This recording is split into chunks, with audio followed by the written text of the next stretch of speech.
भारत ने बांग्लादेश को बड़ा झटका दिया है। भारत ने बांग्लादेश से रेडीमेड कपड़ों, प्रसंस्कृत खाद्य पदार्थों और अन्य वस्तुओं के आयात के लिए बंदरगाह प्रतिबंध लगा दिया है। वाणिज्य मंत्रालय के विदेश व्यापार महानिदेशालय यानी DGFT ने इस संबंध में अधिसूचना जारी कर दी है।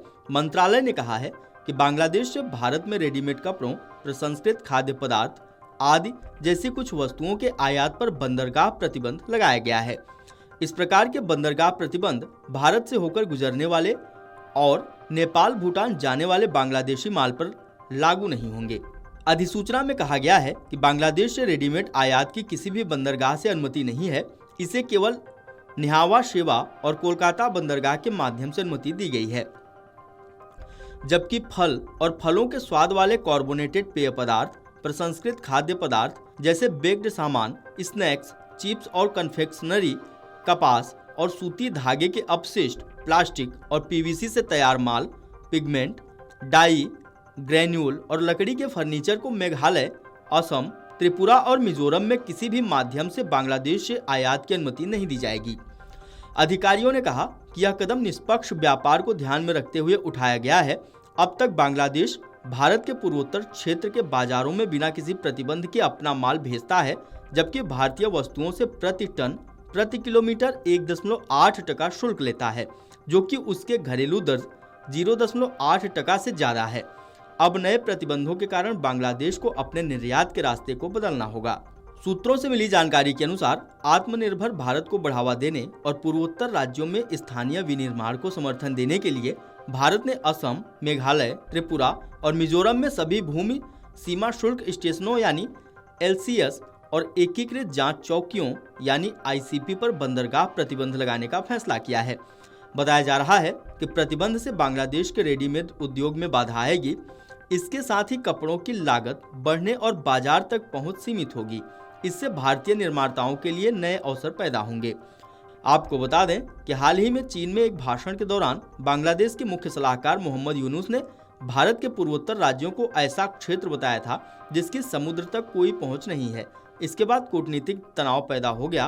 भारतीय अधिकारियों ने इस बयान को क्षेत्र की पहुंच और स्थिति को कमजोर करने वाला माना।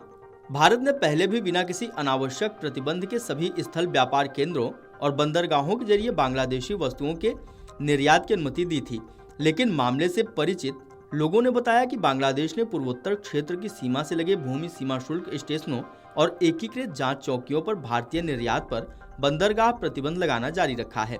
भारत ने इस मुद्दे को ढाका के समक्ष उठाया था, लेकिन कोई सकारात्मक प्रतिक्रिया नहीं मिली।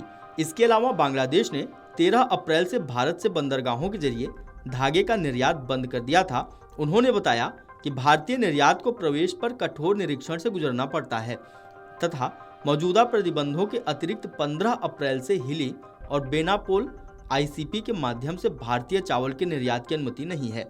बांग्लादेश की ओर से लगाए गए अनुचित रूप से उच्च और आर्थिक रूप से अव्यवहारिक पारगमन शुल्क के कारण पूर्वोत्तर राज्यों में औद्योगिक विकास प्रभावित हुआ है। बांग्लादेश के इस दृष्टिकोण के परिणाम स्वरूप भारत के भीतरी इलाकों से पूर्वोत्तर तक पहुंच बंद हो गई। बांग्लादेश के भूमि बंदरगाह प्रतिबंधों के कारण पूर्वोत्तर राज्यों को स्थानीय रूप से निर्मित वस्तुओं को बेचने के लिए बांग्लादेश के बाजार तक पहुंच की कमी का सामना करना पड़ रहा है, जिससे बाजार तक पहुंच केवल प्राथमिक कृषि वस्तुओं तक ही सीमित हो गई है। वहीं दूसरी ओर बांग्लादेश को पूरे पूर्वोत्तर बाजार तक खुली पहुंच हासिल है। इससे अस्वस्थ निर्भरता पैदा हो रही है तथा पूर्वोत्तर राज्यों में विनिर्माण क्षेत्र का विकास अवरुद्ध हो रहा है। दोनों देशों के बीच व्यापारिक संबंधों में तनाव उस समय आया जब पिछले वर्ष अगस्त के बड़े पैमाने पर सरकार विरोधी प्रदर्शन के कारण अपदस्थ प्रधानमंत्री शेख हसीना ढाका से भारत आईं। इसके बाद दोनों देशों के समक्ष संबंधों में तनाव बढ़ गया है। Video desk amarujala.com। अगर आप ये वीडियो YouTube पर देख रहे हैं तो हमारे चैनल को सब्सक्राइब कर बेल आइकन दबाएं और Facebook पर देख रहे हैं तो हमारे पेज को लाइक करें।